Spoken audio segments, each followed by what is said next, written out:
Guys, let's talk. Now, people are waiting for Perm. How are you feeling? How is the wait?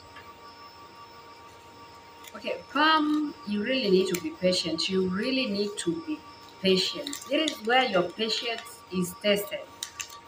You know, Perm used to be 4 to 6 months, according to the Department of Labor. That was the timeline previously. But now it's, as of the day I'm making this video, is 14 months plus.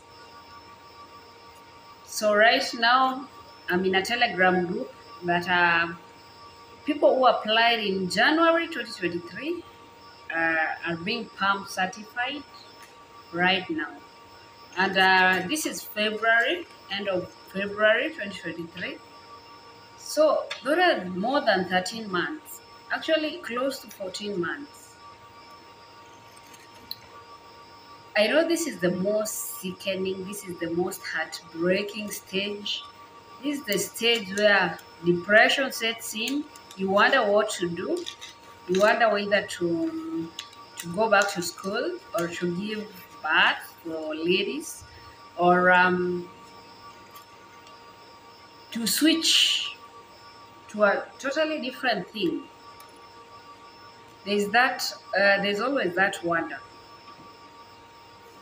But guys, I want to encourage you that everything good takes time. Anything good takes time. Anything uh, that is perfect takes time. So do not despair. Eventually, your Perm will be approved. This is the stage where the agency cannot control. Trust me, when the agency has control over your Perm, or when if they could have control over your Perm, trust me, right now you will have moved, or you will even be in the US. But this is a point where the agency does not have control at all. They are just depending on other bodies. So for those waiting for Perm, the 14 months will pass. Your Perm will be certified. From there henceforth, things will move. Things will, okay. There are other stages that probably things will not move because of the priority date. But remember, as the years go by, the queue is reducing. As the years progresses, the more people are being served, so the queue is moving. So you'll find that probably in the next 1 or 2 years, there won't be retrogression. So your things will move. So after your Perm is certified, your I-140, imagine, will take 1 month to be certified. From there, things will move, literally move, until you reach the point of interview. That is now where you will have to wait again. That is depending on the number of visa available for that fiscal year, or your priority date. Could be you will not be current by then, so you have to wait for your date to become current. If the number of visas for that fiscal year is exhausted, that is, they give out 140,000 green cards per year. If that number would have been exhausted, then you have to wait for another year so that you are included in that slot. And I remember telling you, a fiscal year starts from 1st October to 30th September. Yeah, so those are some of the factors that will make you delay. But then again, H1B is here. H1B, most of the people are worried that it might be disadvantageous to file for H1B.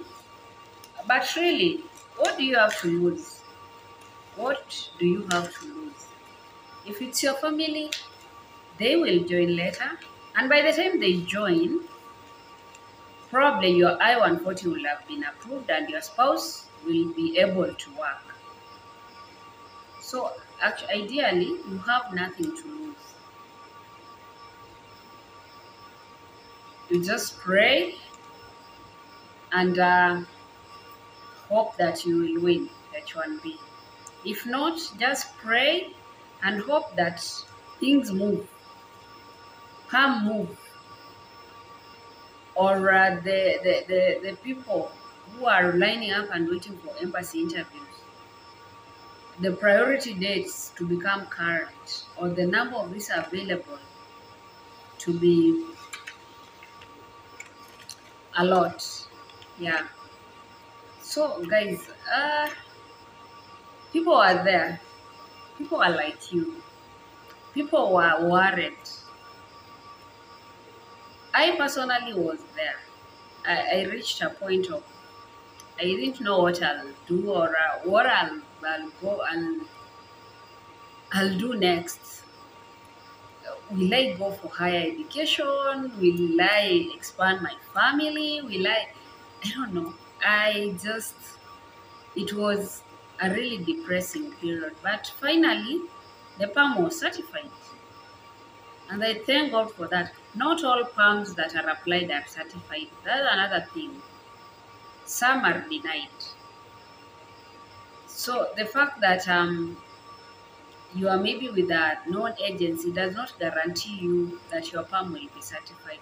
But now that is negativity. We don't dwell on negativity. Just trust that your Perm will be certified and everything will be okay.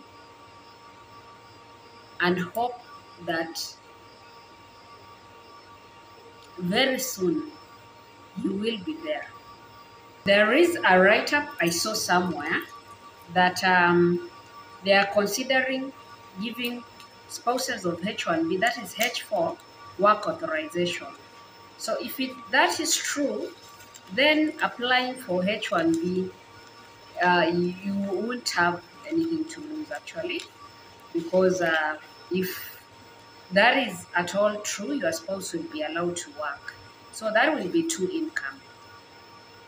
And then guys, remember that there are stages where you reach it that you cannot apply for H1B, especially when your I-140 is approved. I-140 is like, in a layman's language, is like approval to get a permanent residence. It's like an approval to get a permanent residence. And then again, H1B is a temporary residence. You see, it's a temporary work visa. So, applying for H1B while your Perm and I-140 has been approved is like contradicting yourself. Like you're weighing options. I want permanent, I want temporary. I want permanent, I want temporary. So, that is why you cannot apply for H1B once, even the agency will not even dare, because they are using money. Remember, they are using money in both of the visas. They're using money. For them to apply even for that premium I-140 processing is a lot of money. And then again, to go and apply for UH1B, it's also money, you see. So, but for those people who are still waiting for Perm, you can apply for H1B. But remember, your process, if you win H1B, your process will continue once you are in the US. And once you are in the US, you have to work for a period of time before the green card process commences, or before you get your green card. A friend who is there told me that you have to work for a year or something for that I-485 or something to be certified or to be approved. I don't know. I don't know the US process. But according to them, that is what they told me.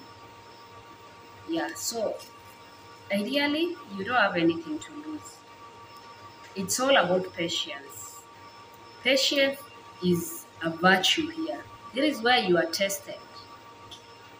And mind you, you're working back in your home country. So, like, you're still earning. So you don't have anything to lose. And mind you, these things change. Right now, if they wake up and say that they don't want no more immigrants, or they don't want their positions are filled, there is nothing that you can do. So you should not put all your mind there, and you should not put um, all your mind and power there. That is something you're waiting for. You should at least do something, learn to do something, learn to continue with your life. I think that's why the agency, when they're recruiting you, they tell you, they ask you if you're working, because first, they need the experience. Second, they need to know that you will be able to continue with your life if these things don't work out. I'm not saying they'll not work out, but you should be able to continue with your life if these things do not work out. So you don't put it, this stage of waiting, just wait. It's like asking God for something and the Lord said wait, or yes or no. So this is the waiting period that you have to wait. And for those people who keep on asking you, you have not yet gone, you have not yet gone, or you started this process a long time ago. This process is so long. This process is so long. And some of the things, it's beyond your control. What you can control, you can't control. Like gathering the documents, that one you can control. If they need a passport right now, you rush. You go to your house. You expedite the passport processing. If they need a good conduct, then the Electorate of Criminal Investigation is there. You rush. If they need anything else, you rush. So things that you can control, rush them. But things that you don't have control over, like